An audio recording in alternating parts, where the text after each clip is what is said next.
Okay, so remember that they're changing my voice. Okay, so remember that they're changing my voice. First of all, it's important to note that there was a crash in Sacramento recently, and the mother was pleading, and the victim's name was Ariana. Also in the news, it came out, I guess, yesterday in the news, it just came in my feed now, that there was a toxic fire in LA. Okay, well, there's toxic fumes, gas, smoke, what have you, coming from the facility. Okay. And I've been talking about the hazmat incident. I talked about the Mississippi incident, right? And see how these major incidents are occurring. What are the odds that it's a coincidence? Also, it came in my feed that Obama was saying, the no kings thing, right? I'm not a Republican, I'm not a Democrat, I'm not a libertarian. And I can tell you with certainty, them going on and on about the no kings thing is pathetic. It has satanic implications. They would have dropped it a long time ago because it's cheesy, because it's stupid, because it's ineffective. Okay? The right wing and the people they need to vote for the left in order to take the government aren't moved in the slightest by the no kings argument. They know that Donald Trump has limited influence. They know that other people are pulling his strings. They know that sometimes people in the Congress don't do what he wants. The Supreme Court that leans right sometimes doesn't do what he wants. They're not moved by that argument. So why do they keep going on and on, making faces like the Mad TV guy? Obama was looking like a Mad TV person in one of these pictures they took of him, of his speech, with a little quote there. So why make a fool of themselves? Because again, the word set is a play on words for tease. Now some of you might be dumb enough, and I do mean dumb enough, to say, what does this have to do with the incident at the waters? Okay. Well, the incident was a cult incident. And when someone makes the claim that there's this cult incident that took place, okay, and no witnesses come forward, I have to show why that's the case here. I also made the claim, and it's overkill that I'm right by now, if you've been paying attention, that this thing centers around me. Now, I'm the idea that Christ, in popular culture, Christ returning is superimposed on the Christos, means the anointed one, the King of Kings, the natural Alpha. For those of you who are stupid enough to not understand why I'm right about that, imagine, if you will, a world where there's no religions. There's just people's natural and supernatural appeal in terms of the amazing things they can do that comes from the essence of nature, right? The difference between Michael Jordan and Carlton, or Pee Wee Herman, or Bibi Netanyahu. Michael Jordan's flying through the air, where those people are just regular people, right? So people who do these amazing things are the people who are revered, not any priesthood, what have you. And the bell that rings the loudest is the top martial artist. It's not mere basketball. It's not a mere science fair. It's martial arts. Martial is marital scramble. And I, Christ, am the bridegroom, the bridge between God and man, the intermediary, the Son of God, the Alpha, the one who points the way. So all people who claim to be that idea or pointing to something other than that are superimposing themselves on me. Buddha, the Dalai Lama, okay, all these, that's why they're called false idols. There's the real deal, right? That's why David said to Goliath, this day I will strike you down and cut off your head, and the whole world will know that there's a God in Israel. And then there's these false idols. They're from statues usually, right? Statues of, Indians, of Greeks, of Romans, okay, of Egyptians and later dynasties, what have you. Those are false idols. The word idol is a play on words for I lead, okay? Or you dull people down, right? I dull versus I lead. And the word lead is deal scramble. And we see at the end of Isaiah 66, at the end of the book of Isaiah 65 and Isaiah 66 are the last chapters, it says that the guys going to hell are following the wrong person and following their own fires, their own lights that they lit instead of the light of God, the light of truth, the light of justice, the light of righteousness, the light of the top martial arts ever, the root and offspring of David.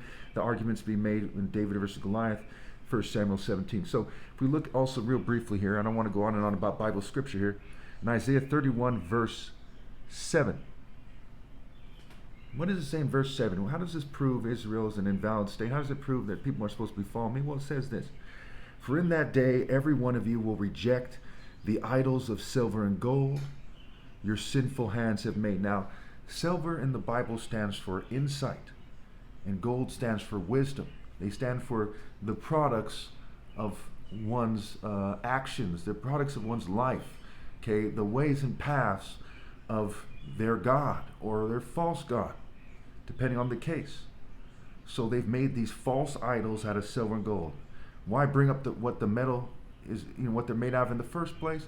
Because the metal is symbolic. Again, silver is insight, gold is wisdom. And you see in Bob Marley's song, for example, he's citing the Bible where he says, wisdom is better than silver and gold. In Matthew 6, there's stored riches in heaven, not on earth. Okay, the true riches, the true treasures, the parable of the hidden treasure, the parable of the lost pearl, are spiritual treasures. They're martial art principles, they're spiritual principles, heart, righteousness, timing, maturity, insight, prudence, right? No, diligence, determination, perseverance, what have you. So it's saying they'll reject these false idols. And they're talking about all these prophecies taking place in Israel, right?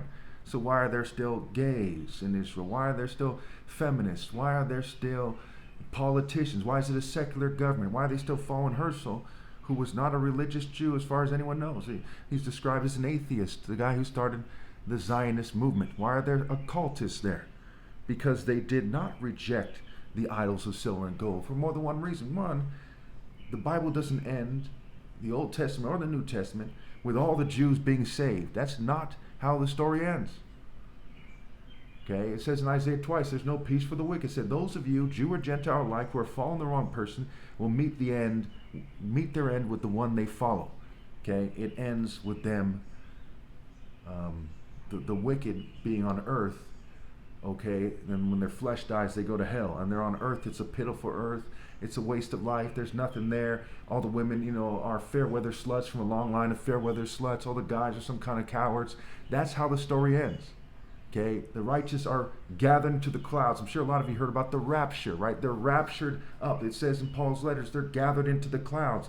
And the clouds in Isaiah 30, okay, which is the chapter before the one I was just citing here, it says that God, his martial arts strikes are like cloud burst, thunderstorm, and hail. And it goes into detail about his strikes, his blows, the blows of his arm, his strikes.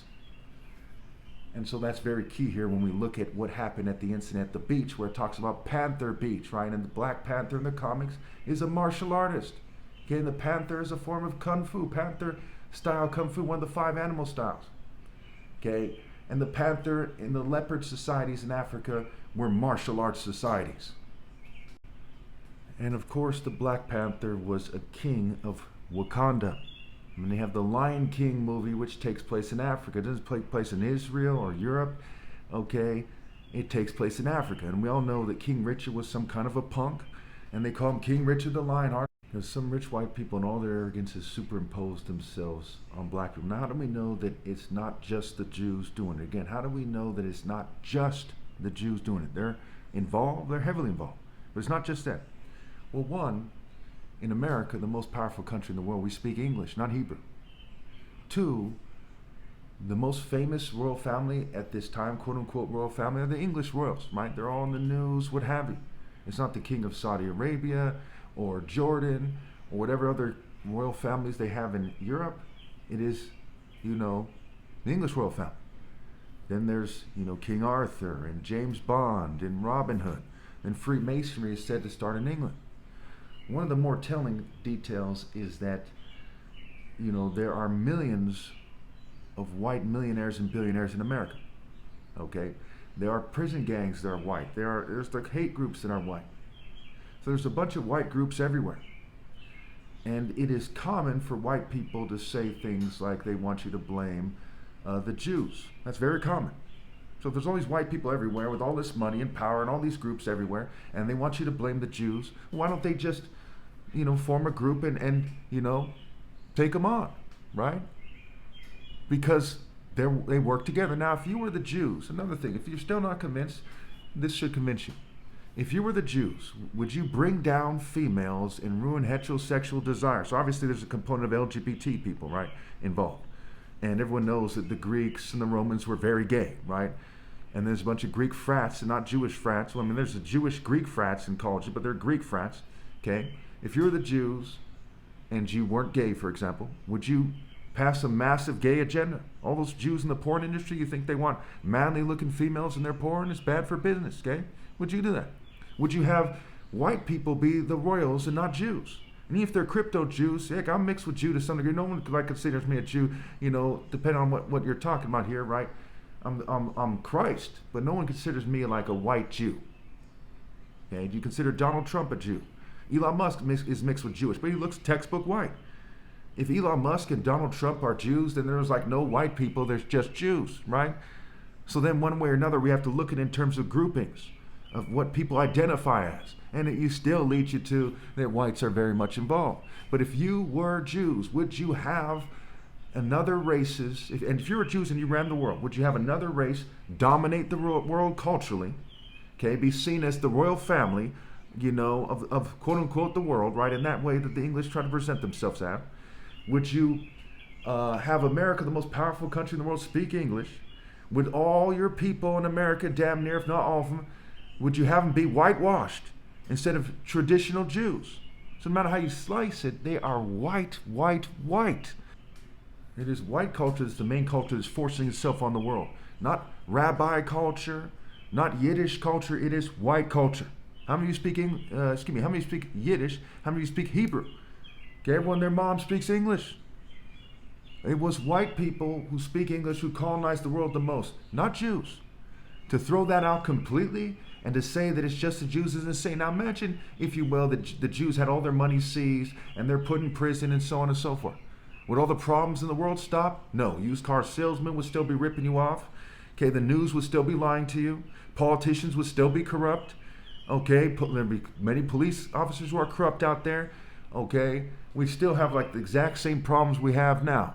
If it was white people in charge completely instead of, you know, a mix between white Jew and LGBT, because they all have that kind of neo-Roman culture. There is no white knight coming to save you. There's no fairy false Jesus coming to save you. And all these idiots going, hey, there's no kings, no kings. The problem in this country isn't that I'm a king and I should be in charge.